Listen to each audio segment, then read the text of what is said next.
Hey everyone, I am here with the 31 Days of Tarot Challenge. This was started by Ethany, so thank you to her again for doing this amazing challenge. It's just really great because it's a great way for the tarot community to kind of all do something together. I love seeing other people's responses.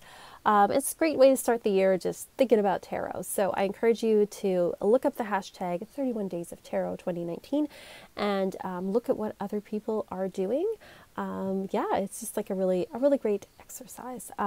For those of you that don't know, I do have a Patreon, and right now we have a couple of things going on. The first is that we have I have one level where it's like tarot and astrology weekly kind of introductory information, educational type videos if you're interested in that.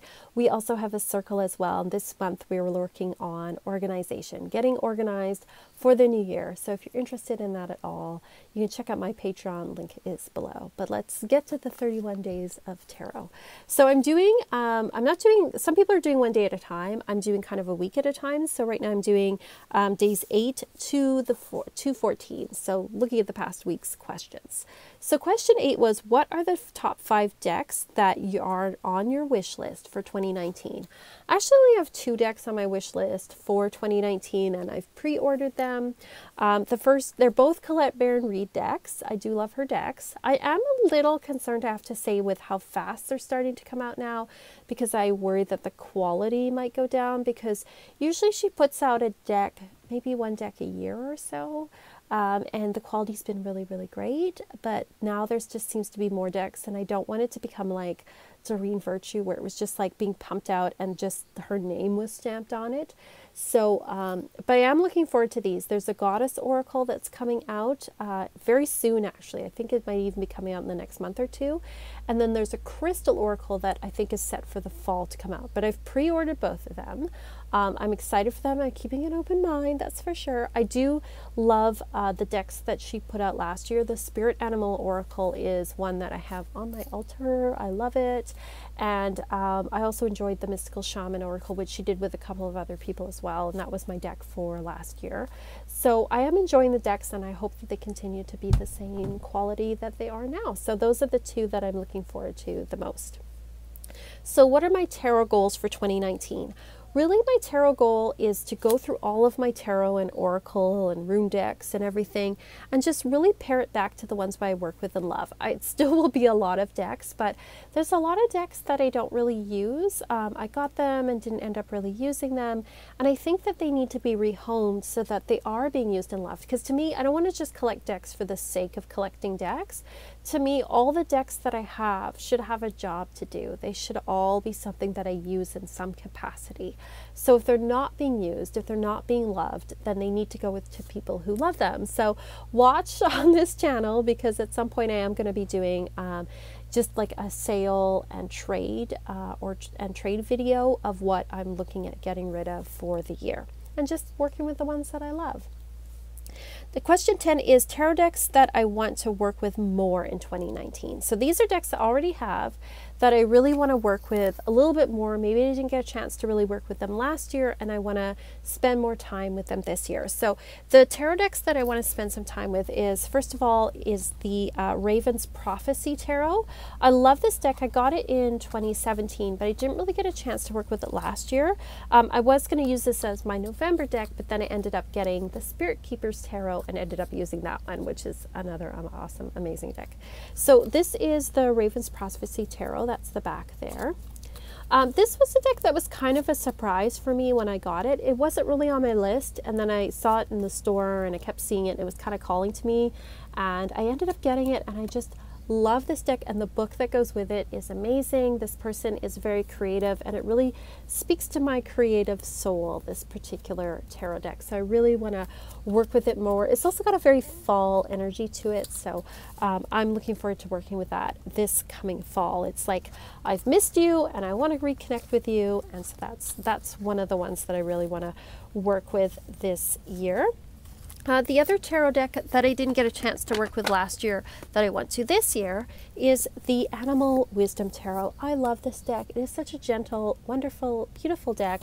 This is a very spring deck to me. I like to divide my decks into seasons, if you haven't noticed. This is this Schiffer? No, it's Seco Books. Okay. Anyway, it's got like a, kind of comes out the side like that.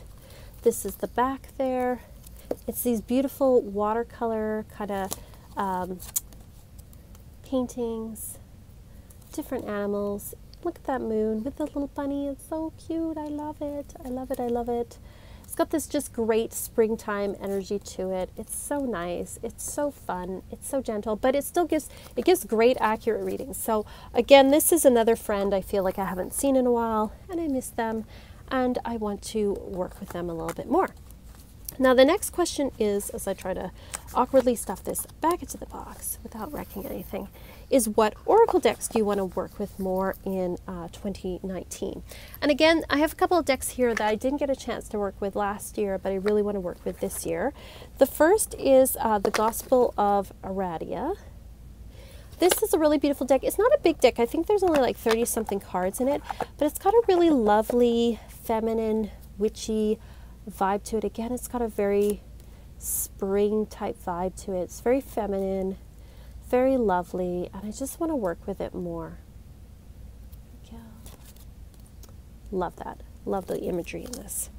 The other one that I want to work with more is the Messenger Oracle by Raven Fallon. I think this was this is one of her first decks. So I haven't worked with it in a while, but I really love the Fae kind of energy that's in this particular deck. And of course, her artwork is always super stunning. Okay.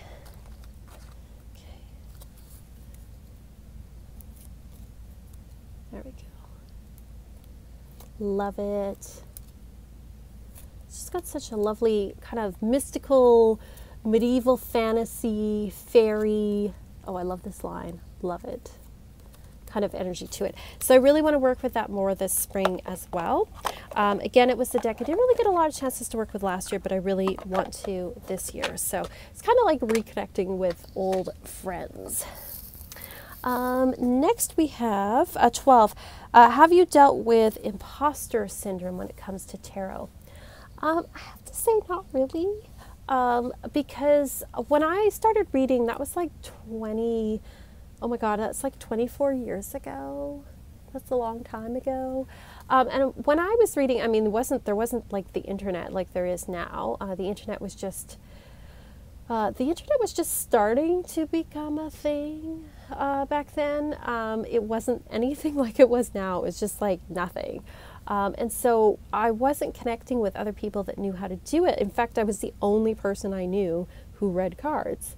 And over time, I just, kind of developed things. And now I feel pretty confident about it. I definitely don't think I'm like, better than other people or whatever. But I've come to realize everyone's got their own style. Everyone does it in their own unique way. And I trust the way that I do it. So I think it's just because I've been doing it long enough.